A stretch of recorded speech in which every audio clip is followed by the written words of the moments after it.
Frères et sœurs, bonsoir tous. Ce soir, nous continuons d'étudier le livre du prophète Saë. Dans le livre d'Ésaïe, le chapitre 24 raconte que Jéhovah Dieu va dévaster la terre. Le pré va faire dévaster la terre, c'est dire que les habitants de la terre, beaucoup de gens, vont tous très détruits. Lisons cela, frère Eshberlit. Et ensuite, je l'explique brièvement aux frères et sœurs. Il est dit ici, voici, l'Éternel dévaste la terre et la rend déserte. Il en bouleverse la surface et en disperse les habitants. Il en est du peuple comme du sacrificateur, du serviteur comme du maître, de la servante comme de la maîtresse, de l'acheteur comme du vendeur, de celui qui prête ou de celui qui emprunte. Tous sont également disperses. C'est-à-dire que, qu'ils soient riches ou pauvres, propriétaires ou sans logement, débiteurs ou non-endettés, créanciers ou asservis par leur crédit. Tout le monde est log, la madame enseigne. Dieu dit qu'ils seront tous disperses. Le précleste a décerté que l'humanité entière sera disperse.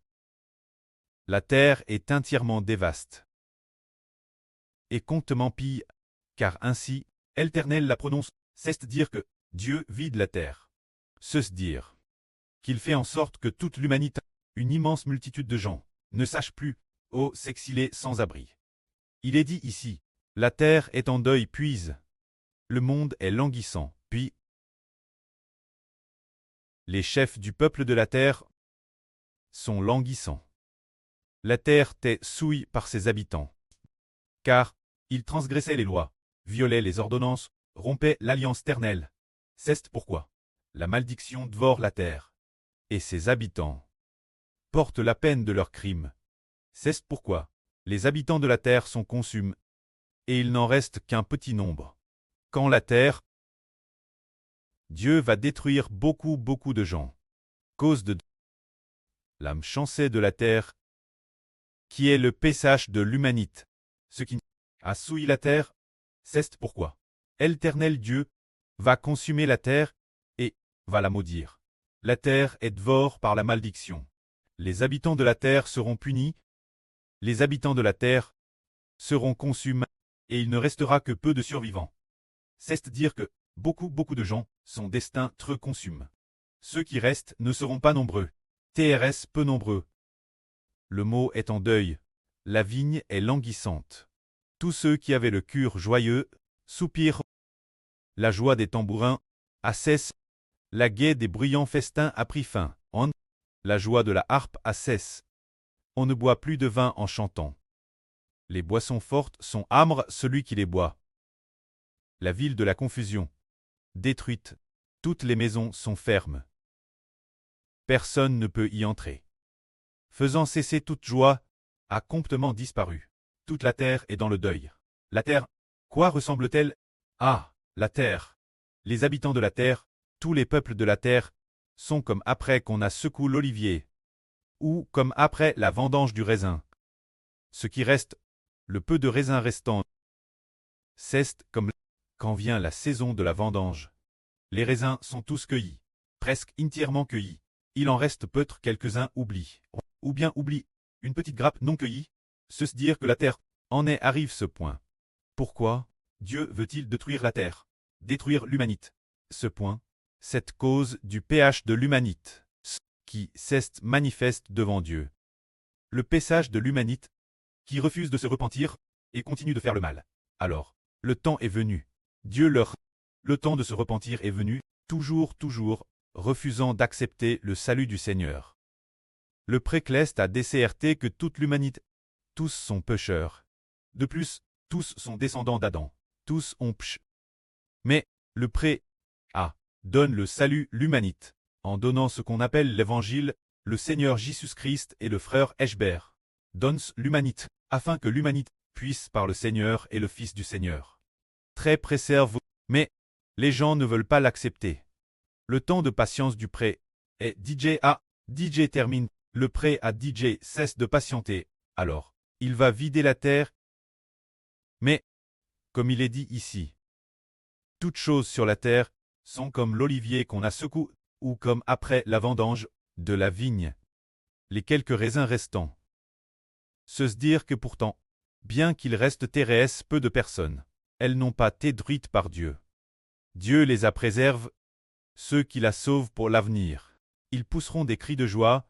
Il est dit ici, les survivants élèveront leur voix avec des cris de joie, ceux de l'Occident célèbreront la majesté de l'Éternel.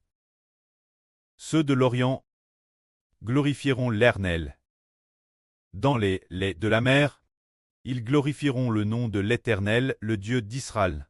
Nous entendons des cantiques du bout de la terre qui chantent gloire au juste. Le juste est celui qui est droit. Mais moi je dis, je suis perdu. Je suis perdu. Malheur, moi. Les traîtres agissent avec trahison. Les traîtres agissent avec trahison. Oui, il est dit ici, la prophétie, les traîtres seront finalement tous détruits. Mais, ceux qui restent, que Dieu a préservés, de ne pas les détruire pour le moment. Ceux qui ne sont pas détruits, le pré leur donne l'occasion d'accepter le salut du Seigneur, d'accepter ceux qui sont disposés à accueillir le salut du Seigneur Christ, leurs PHH seront pardonnés. Aujourd'hui, le frère Hbert triait des chansons.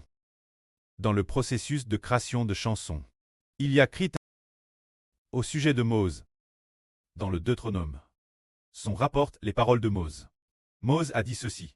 Ces commandements ne sont pas trop difficiles à observer pour vous.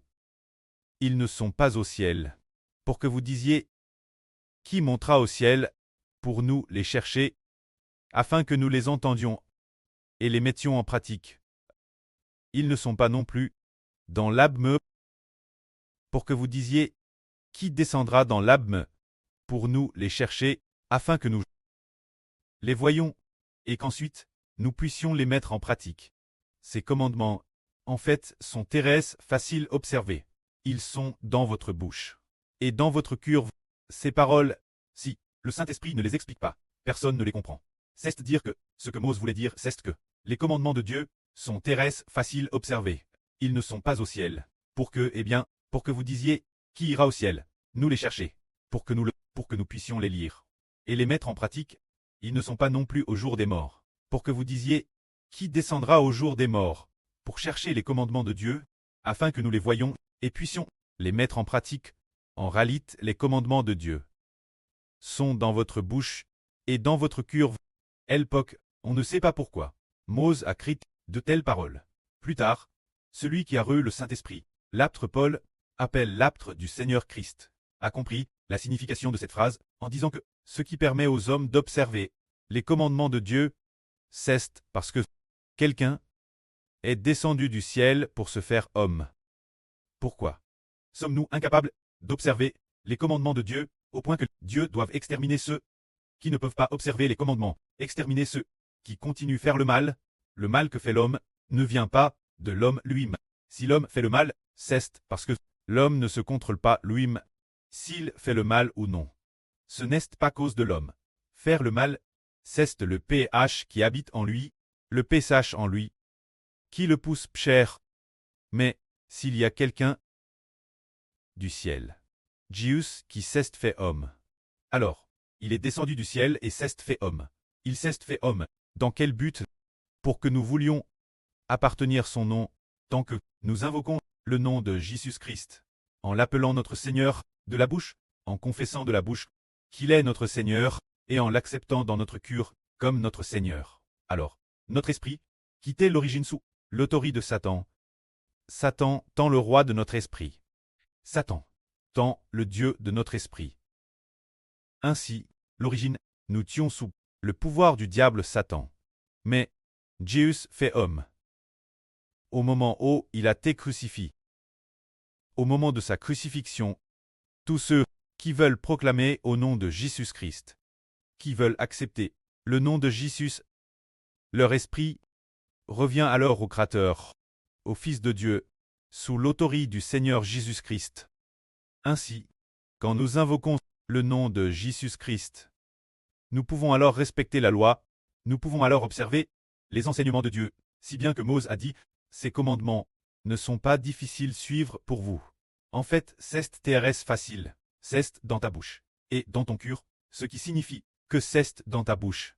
Si de ta bouche tu confesses Jésus comme Seigneur, tu pourras alors observer les commandements de Dieu.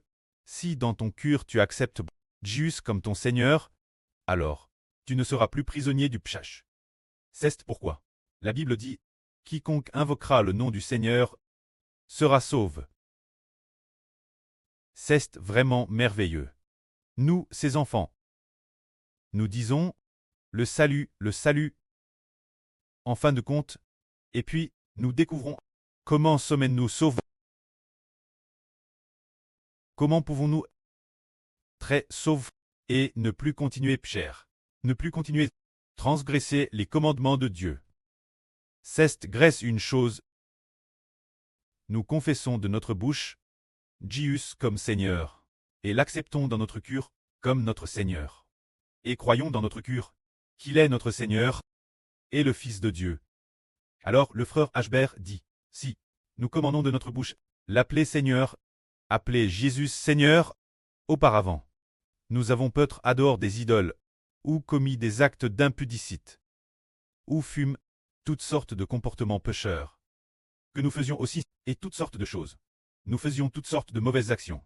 Mais quand nous appelons Jésus Seigneur, et l'acceptons comme notre Seigneur, un moment de baptême, et après, partir de maintenant, nous ne péchons plus.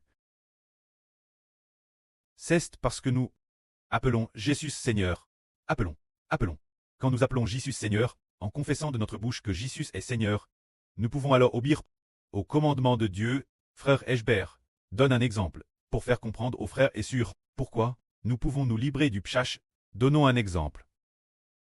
Donnons un beau témoignage.